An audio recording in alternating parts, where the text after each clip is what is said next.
नमस्कार बच्चों, मैं श्रीमती ज्योति सराफ, व्याख्याता वाणिज्य। हम पढ़ रहे हैं कक्षा 12वीं, विषय व्यवसाय अध्ययन। इसके पूर्व कक्षा में हमने जाना भारत में प्रबंध के महत्व के बारे में, और आज हम जानेंगे प्रबंधन के एक महत्वपूर्ण विषय प्रबंध के स्तर के बारे में। सबसे पहले समझते हैं कि प्रबंध के स्तर से क्या आशय है। किसी भी संगठन में कार्यों और जिम्मेदारियों को व्यवस्थित करने के लिए अधिकारों और दायित्व के आधार पर एक श्रृंखला बनाई जाती है। इसी श्रृंखला को हम प्रबंध के स्तर कहते हैं।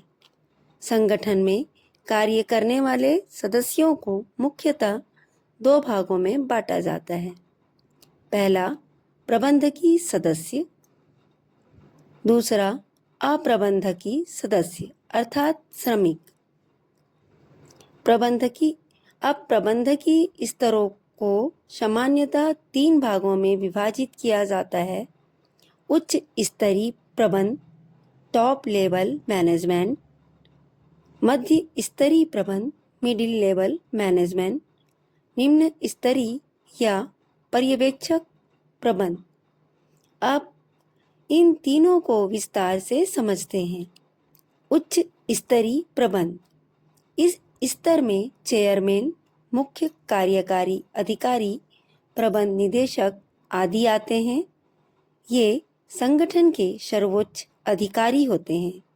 इनके मुख्य कार्य हैं संस्था के उद्देश्यों का निर्धारण करना, नीतियां बनाना, योजनाएं तैयार करना, संसाधनों की व्यवस्था करना, कर्मचारियों के कार्यों पर नियंत्रण रखना, बजट को स्वीकृति देना, बाहरी पक्षों जैसे सरकार, ग्राहक, प्रतियोगी आदि से संपर्क बनाए रखना। सरल शब्दों में कहें तो उच्च स्तरीय प्रबंध संगठन की दिशा तय करता है।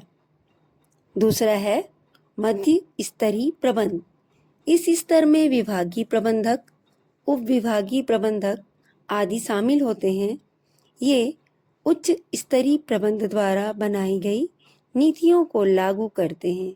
इनके मुख्य कार्य हैं नीतियों की व्याख्या करना, विभागीय योजनाएं बनाना, कर्मचारियों की नियुक्ति करना, अधीनस्थों को निर्देश देना, कर्मचारियों को प्रेरित करना, विभिन्न विभागों में समन्वय स्थापित करना। अर्थात यह स्तर उच्च और निम्न स्तर के बीच सेतु का कार्य करता है। अब हम जानेंगे निम्न स्तरीय या पर्यवेक्षक प्रबंध। इसे सुपरवाइजरी या फर्स्ट लाइन मैनेजमेंट भी कहा जाता है। इसमें फोरमैन, सुपरवाइजर, निरीक्षक आदि शामिल होते हैं। ये सीधे श्रमिकों से जुड़े होते हैं। इनका मुख्य कार्य है श्रमिकों की समस्याएं सुनना और समाधान करना, कार्यस्थल पर उचित वातावरण सुनिश्चित करना, श्रमिकों की सुरक्षा का ध्यान रखना, मध्य स्तरीय प्रबंध की सहायता करना, सुझाव आमंत्रित करना, अन्य मानवीय संबंध बनाना, गुणवत्ता का स्तर बनाए रखना। यह स्तर सीधे उत्पादन कार्य से जुड़ा होता है। इस प्रकार हम कह सकते हैं कि किसी भी संगठन की सफलता इन तीनों स्तरों के समन्वय पर निर्भर करती है।